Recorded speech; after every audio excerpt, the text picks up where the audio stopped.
অর্ধেক রাত হলে আকাশের দরজা কি হয়? খুলে দেওয়া হয়। যে যা চাই তাকে আল্লাহ তা দিয়ে দেন। যে যে বিষয়ে প্রার্থনা করে সেটা আল্লাহ কবুল করেন। যে যে কোনো বিপদে পড়েছে আল্লাহ তাকে উদ্ধার করেন। তবে যার জেনার সম্পর্ক আছে তার কথা আল্লাহ কবুল করেন না। আমি কি দিয়ে বুঝাই জেনা কত বড় বিপদ? আমি কি দিয়ে বুঝাই আপনাকে জেনা কত বড় বিপদ? যেটা ঘরে ঘরে হচ্ছে, যেখানে সেখানে হচ্ছে, যেটা মানুষের কাছে আজকে পাপের কাজ নয়। শোনো, মুনাফিকি করো না বক্তব্যের সাথে। এই ছেলে, তোমাকে আমি কঠিনভাবে বলে যাচ্ছি, তুমি বক্তব্যের সাথে মুনাফিকি করো না। এখান থেকে উঠার আগে মোবাইলে যত মেয়ের নাম্বার আছে তুমি কেটে দিয়ে উঠবা। জিন্দেগিতে কোনোদিন কোনো মেয়ের সাথে গল্প করো না। তোমার সাথে এ অংশে আমার জরুরি কথা আছে, তুমি একটু ধৈর্য ধারণ করো, একটু সামান্য একটু থামো। তোমার সাথে আমার আরো জরুরি কয়েকটি কথা আছে। মুহাম্মদ সাল্লাল্লাহু আলাইহি সাল্লাম বলেন, আমি রাতে ঘুমিয়েছিলাম, জিবরাইল আমার ডান হাত ধরলেন, মেকাইল আমার বাম হাত ধরলেন, ধরে আমাকে নিয়ে চলে যাচ্ছেন। যেতে যেতে দেখি অনেক মানুষ আসাদু সাইনতে খাফান, ফুলে ফেফে বিশাল বিশাল আকৃতি ধারণ করে আছে। 50 হাত 100 হাত উঁচু উঁচু হয়ে আছে। অন্তানাহ রিহান, দুর্গন্ধের টিকা যায় না, এত গন্ধ। কান্নাহুল মারাহিজ, মনে হচ্ছে যেন তারা গ্রামের টয়লেট, মনে হচ্ছে যেন তারা গণশৌচাগার, মনে হচ্ছে যেন তারা গ্রামের টয়লেট, মনে হচ্ছে যেন তারা গ্রামের শৌচাগার। যেই শৌচাগার টয়লেট পরিষ্কার করা হয় না, গণশৌচাগার, গন্ধের টিকা যায় না, বিশাল বিশাল রূপ ধারণ করে আছে। আমি বললাম, জিবরাইল মানা হলাই, এ কি, এরা কে? জিবরাইল, এরা কারা? ছি ছি ছি ছি, এরা কারা? এতক্ষণে গন্ধ, এতক্ষণে ফুলে আছে। তখন জিবরাইল বললেন, অহমদ জোনাতা জাওয়ানি, এরা হলো ব্যভিচার, ব্যভিচার নেই। বলো যুবক, মোটা মোটা হ্যাঁ ফুলে আছে, খুব গন্ধ, এরা কারা? ব্যভিচার, ব্যভিচার নেই। তুমি সাবধান থাকো, তুমি একটু অপেক্ষা করো। শুনুন, আল্লাহ নবী বলছেন যে আমার ডান হাত জিবরাইল ধরলেন, বাম হাত মেকাইল ধরলেন, ধরে নিয়ে চলে যাচ্ছেন। যেতে যেতে দেখি একটা গর্ত, চুলার মতো। কোন চুলা? যাতে তন্দুরি রুটি হয়। তন্দুরি রুটি চুলা দেখেছেন? ভিতরে রুটি দিয়ে সিদ্ধ হলে বের করে নেওয়া হয়, এরকম চুলা। তার তার ভিতরে দেখি ধাঁধা ধাঁধা ধাঁধা করে আগুন জ্বলছে। হয় যে ইরতাফাও ইরতাফাও, আগুন যখন জোরে জ্বলে উঠছে তখন ওর ভিতরে যা কিছু আছে সব উপরে চলে যাচ্ছে। হয় যে খামেরাত রাজা উফিহা, আর যখন আগুনটা কমে আসছে তখন সব নিচের দিকে চলে যাচ্ছে। ফিহারে জালুন অনিসাউন ওরাতন, তাতে দেখি পুরুষ এবং নারী জমা ধরে আছে উলঙ্গ অবস্থায়, পরনে কাপড় নেই কারো, এভাবে জমা ধরে আছে উলঙ্গ অবস্থায়। আগুন যখন জোরে জ্বলে উঠছে দাদা দাদা দাদা করে উপরে চলে যাচ্ছে, আবার যখন আগুন কমে যাচ্ছে তখন নিচের দিকে চলে যাচ্ছে, আর উপরে উঠলে মনে হচ্ছে যেন বের হয়ে পড়ে যাবে। দেখে সেখানে পুরুষ এবং নারী উলঙ্গ অবস্থায় জ্বলছে। আমি বললাম, জিবরাইল মানাউলা, এরা কারা? তখন জিবরাইল বললেন, অহমদ জনাত, তারা হলো ব্যভিচার, ব্যভিচার নেই। আল্লাহ নবী বলেছেন, যেসব মহিলারা জেনায় লিপ্ত হবে ওদের লজ্জা স্থানের গন্ধে জাহান্নামীরা জাহান্নামে টিকতে পারবে না। যেসব মহিলারা জেনায় লিপ্ত হবে ওদের লজ্জা স্থানের গন্ধে জাহান্নামীরা জাহান্নামে টিকতে পারবে না। যেসব মহিলারা জেনায় লিপ্ত হবে ওদের লজ্জা স্থানের গন্ধে জাহান্নামীরা জাহান্নামে টিকতে পারবে না। মুহাম্মদ সাল্লাল্লাহু আলাইহি সাল্লাম বলেছেন। শুনুন সম্মানিত দিনী ভাই, আবু হুরায়রা রাদিয়াল্লাহু তাআলা আনহু বলেন, রাসূল সাল্লাল্লাহু আলাইহি সাল্লাম বলেছেন, আল বিকরু বিল বিকরি জিলদু ওয়া তাগরিবু সানা, অবিবাহিত ছেলে মেয়ে যদি জিনায় লিপ্ত হয় তাহলে তাকে 100 লাঠি পিটিয়ে এলাকা থেকে 1 বছরের জন্য তাড়িয়ে দিতে হবে। তিনি বলেন, আস-সাইবু বিস-সাইব রাজম, বিবাহিত পুরুষ নারী যদি জেনায় লিপ্ত হয় তাহলে তাকে ইট ঢেল পাথর দিয়ে মেরে মেরে মেরে ফেলতে হবে। এদেশের লাখো ভাবিকে ইট ঢেল পাথর দিয়ে মেরে ফেলতে হবে যারা দেবরের সাথে জেনায় লিপ্ত হয়েছে। এদেশের লাখো দুলাভাইকে ইট ঢেল পাথর দিয়ে মেরে ফেলতে হবে যারা সেলিকার সাথে জেনায় লিপ্ত হয়েছে। এদেশের লাখো পুরুষকে ইট ঢেল পাথর দিয়ে মেরে ফেলতে হবে যাদের স্ত্রী থাকার পরেও অন্য নারীর সাথে জেনায় লিপ্ত হয়েছে।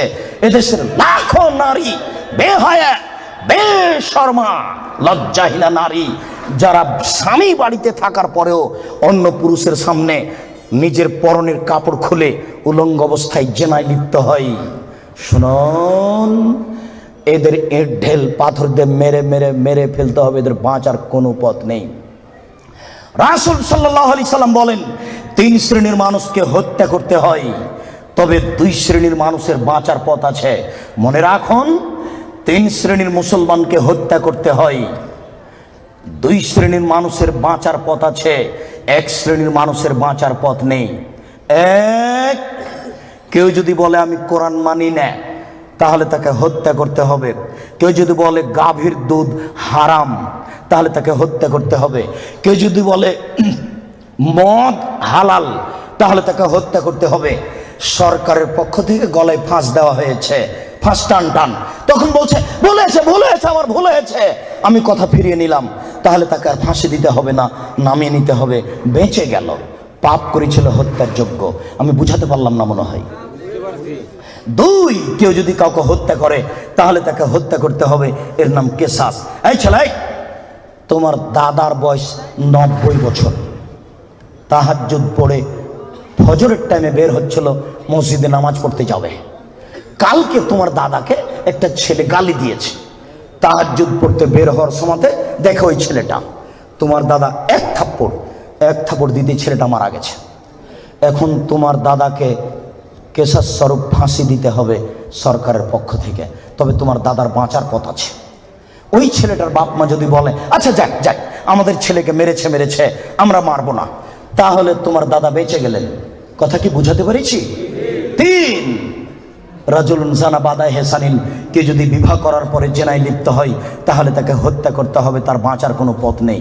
কেউ যদি বিবাহ করার পরে জেনায় লিপ্ত হয় তাহলে তাকে হত্যা করতে হবে, তার বাঁচার পথ নেই। একটু জাতের মিন গামে দিয়ে গামের সম্প্রদায়ের একজন মহিলা আসলো আল্লাহ রসুলের দরবারে, এসে বলছে তাহির নিয়া রাসূলুল্লাহ, হে আল্লাহ রাসূল, আপনি আমাকে পবিত্র করুন। তখন আল্লাহ রসুল বললেন ইরজি, বাড়ি তুমি ফিরে যাও, আস্তাগফিরুল্লাহ, আল্লাহর নিকটে ক্ষমা চাও, ও তুবি ইলাইহি, তুমি তওবা করো, তোমার পাপ ক্ষমা হয়ে যাবে। তখন মহিলাটি বলছে হ্যাঁ তুরাদ্দাদুনি কামারা দাদ্দা মাইজ ইবনে মালিক, আপনি মাইজ ইবনে মালিকের বিচার না করে বারবার ফিরিয়ে দিয়েছিলেন, আপনি কি আমাকে সেইভাবে ফিরিয়ে দিতে চাচ্ছেন? জেনা, আমার পেট উঁচু হয়েছে, অবৈধ সন্তানে আমার পেটে অবৈধ সন্তান রয়েছে, দয়া করে আপনি আমাকে ফিরিয়ে দিন না, আমার বিচার করে দেন। তখন আল্লাহ রসুল বললেন আচ্ছা ঠিক আছে, ইরজেই হাতাতালে দি, তুমি বাড়ি চলে যাও, যেদিন তোমার বাচ্চা হবে সেদিন আসিও, বিচার করে দেব। মহিলা বাড়ি চলে গেল। বাচ্চা সবে মাত্র প্রসব হয়েছে, মুসলিম গ্রন্থে এসেছে ওই বাচ্চাটাকে ন্যাকড়ার মধ্যে জড়িয়েছে, প্রসব হওয়া মাত্র জড়িয়ে নিয়ে এসে আল্লাহ রসুলের দরবারে এসে বলছে আল্লাহ রসুল এ দেখেন বাচ্চা প্রসব হয়েছে, বিচার করে দেন। আল্লাহ রসুল মাথাটা নিচু করে বলছেন এই যেই বাড়ি চলে যাও, ফারজি হে, বাচ্চাকে দুধ খাওয়াও, হাতে তাতে মিহে, যেদিন বাচ্চা দুধ ছেড়ে দিবে সেদিন আসিও, বিচার করে দেবো। মহিলা চলে গেল, বাচ্চাকে 2 বছর দুধ পান করালো। 2 বছর পরে মহিলা বিচারালয়ে উপস্থিত, অফিয়াদেহি কেসরাত খুবজিন, এমত অবস্থায় বাচ্চার হাতে এক টুকরা রুটি রয়েছে, এই রুটি প্রমাণ করে বাচ্চা খাদ্য খেতে পারে। ফাওয়াসাদাহু বিয়াদি রাজুলিন মিনাল মুসলিমিনা, আল্লাহ রাসূল ওই ছেলেটাকে একজন মুসলমানের হাতে সমর্পণ করলেন, বললেন যাও তুমি এই ছেলেটাকে লালন পালন করো।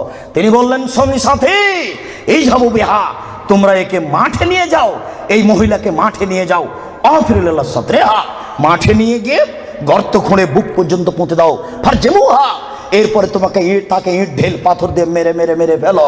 সাহাবীগণ বলেন আমরা তাকে মাঠে নিয়ে গেলাম, মাঠে নিয়ে গিয়ে গর্ত খুঁড়ে বুক পর্যন্ত মাটিতে পুঁতে দিলাম, এরপরে চতুর্দিক থেকে ইট ঢেল পাথর মারতে লাগলাম। খালিদ বিন ওয়ালিদ বলেন একটা পাথর আমি নিয়ে তার মুখের উপরে মারলাম, ফাতারা জাহাদাম আলা ওয়াজহি খালিদ, পাথরটা মুখে লেগে মুখ ফেটে রক্ত ছিটে খালিদের গায়ে লাগলো। ফাসাব্বাহা, খালিদ গালি দিয়ে বসলেন ছি ছি, একজন জেনাকারিনী মহিলার গায়ের রক্ত আমার গায়ে লাগলো, এরকম কিছু হবে? আল্লাহ রাসূল বললেন মারে রে খালিদ তুমি গালি দিও না, লাগা তাওবা তাওবাতান লাউ তাওবা সায়মাকসিন লা গফিরা লাহু। এই মহিলা আল্লাহর দরবারে এত ক্ষমা ভিক্ষা চেয়েছে, এই মহিলা আল্লাহর দরবারে এত কান্নাকাটি করেছে, পৃথিবীর বড় থেকে বড় পাপী যদি এইভাবে কান্নাকাটি করে তাহলে তার পাপ ক্ষমা হয়ে যাবে। খালিদ তুমি একে গালি দিও না, দুঃখিত আপনাকে আমি কি দিয়ে বুঝাই, পৃথিবীর সবচেয়ে বড় পাওয়ারফুল মানুষ হচ্ছেন মুহাম্মদ সাল্লাল্লাহু আলাইহি সাল্লাম। পৃথিবীর ইতিহাসে এত বড় পাওয়ারফুল মানুষ কেউ জন্ম নেয়নি, কিয়ামত পর্যন্ত কেউ নিবে না।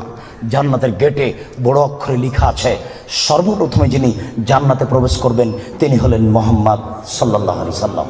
জান্নাতের ভিতরে একটা ঘর আছে, সেই ঘরের ভিতর দিকে একজন ফেরেশতাকে দাঁড় করে রাখা হয়েছে, এখনো উপস্থিত। তাকে বলা হয়েছে, কেউ যদি বাহির থেকে এসে ঠক ঠক করে শব্দ দেয়, কে যদি বাহির থেকে বলে মুহাম্মদ, তাহলে এই দরজা খুলে দিও। এই ঘর মুহাম্মদ ছাড়া কারোর জন্য খোলা হবে না। আপনাকে আমি কি দিয়ে বুঝাই মুহাম্মদ সাল্লাল্লাহু আলাইহি সাল্লাম কত বড় পাওয়ারফুল মানুষ। বিচারের মাঠে ইব্রাহিম আলাইহিস সালাম বলবেন, কাদ গাজিবা আলাইয়া রাব্বি, আমার প্রতিপালক আমার উপরে রাগ করেছেন। মা গাজিবা মিন কাবলা বাদ, আমার প্রতিপালক এইরকম রাগ পূর্বেও কোনোদিন করেননি, ভবিষ্যতেও কোনোদিন করবেন না। নাফসি নাফসি, আমার যে কি হয় তা আমি নিজেই বুঝি না। এইভাবে চিল্লাচিল্লি করবেন ইব্রাহিম আলাইহিস সালাম। আপনার হুজুরের কি হবে, পীর সাহেবের, আপনাকে আমি কি দিয়ে বুঝাই? শুনুন, ওই সময়তে মুহাম্মদ সাল্লাল্লাহু আলাইহি সাল্লাম সিজদায় পড়বেন, তখন আল্লাহ বলবেন, এই ফারাসাক সালতুতা আসফাতু সাফা, মুহাম্মদ মাথা উঠান, বলেন, যা বলবেন তাই মেনে নিব, যেই কথা বলবেন আমি সে কথা গ্রহণ করব। আপনি মাথা উঠান না, আপনি বলেন না আমাকে কি বলছেন, আমি আল্লাহ, আপনি যা বলবেন তাই মেনে নিব। এত বড় পাওয়ারফুল মানুষ, একটু বলতে পারলেন না, যাও যাও তোমার বিচার হবে না, তোমার পাপ ক্ষমা হয়ে গেছে, যাও তোমার বিচার হবে না, এই কথা তিনি বলতে পারলেন না। এত বড় পাওয়ারফুল মানুষ, তিনি খালি বললেন, খালিদ তুমি একে গালি দিও না, এ এত তওবা করেছে, এরকম তওবা যদি বড় থেকে বড় পাপী করে তাহলে তার পাপকে ক্ষমা করা হবে খালিদ। তার মানে এর পাপ ক্ষমা হয়ে গেছে, তাই তো তিনি জানাজা করলেন, তাই তো তিনি কাফন দাফন করলেন। কিন্তু তিনি তাকে বলতে পারলেন না, যাও যাও তোমার বিচার হবে না, তোমার পাপ ক্ষমা হয়ে গেছে। পৃথিবীর সবচেয়ে বড় পাওয়ারফুল মানুষ এ কথা বলতে পারলেন না। তার মানে বিবাহ করার পরে জেনায় লিপ্ত হলে তার দুনিয়াতে বেঁচে থাকার কোনো সুযোগ নেই। আমি আপনাকে কি দিয়ে বুঝাই শরীয়ত কি জিনিস? বিবাহ করার পরে জেনায় লিপ্ত হলে তার বেঁচে থাকার কোনো সুযোগ নেই। আব্দুর রাজ্জাক সাহেব, কথা বুঝেছি, একটু দয়া করে কোনো পথঘাট বলেন। জি, পথঘাট আছে, চিন্তা করবেন না, নিরাশার কিছু নেই। শুনুন, নিরাশার কিছু নেই। এই পাপ কার সাথে জড়িত? আল্লাহর সাথে জড়িত।